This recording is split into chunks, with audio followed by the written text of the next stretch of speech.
justamente con el grupo que vamos a presentar seguidamente. Sí. ¿Quién nos recuerda aquel memorable 9 de septiembre de 2007, ciudad de Coronel Oviedo? Dios mío, ¿quién nos recuerda? ¿Quién nos recuerda el cierre de campaña el 17 de abril de 2008? ¿Quién estuvo ahí en el cierre de campaña? ¿Quién estuvo? ¿Quién estuvo ahí? Sí, señor. El grupo que vamos a tener en un momento más también estuvo con nosotros. Ellos siempre han acompañado en forma permanente las luchas de los sectores populares del Paraguay. Este grupo que participó de innumerables festivales con la comunidad paraguaya en la Argentina durante el exilio, con organizaciones y centrales sindicales, organizaciones campesinas, de mujeres, organizaciones indígenas y de jóvenes en Paraguay. Y ellos traen una grata sorpresa para el presidente de Venezuela, Hugo Chávez. Presidente, hay un tema suyo aquí, Usted es un gran autor, había sido, Lo vamos a escuchar aquí con los corales. Señoras y señores, primer tema musical de nuestro grupo aquí en escena.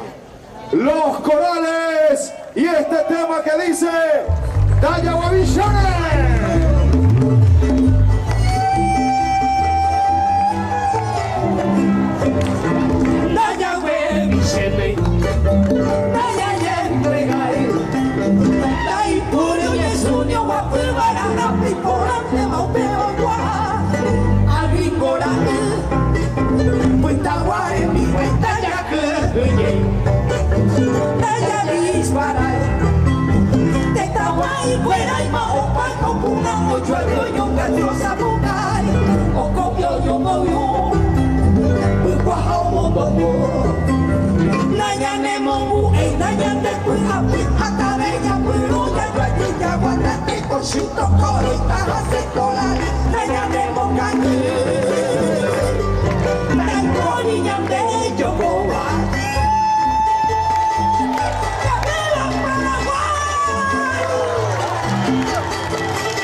Con el permiso acá de nuestros visitantes, el compañero Chávez y los otros. Realmente estamos emocionadísimos.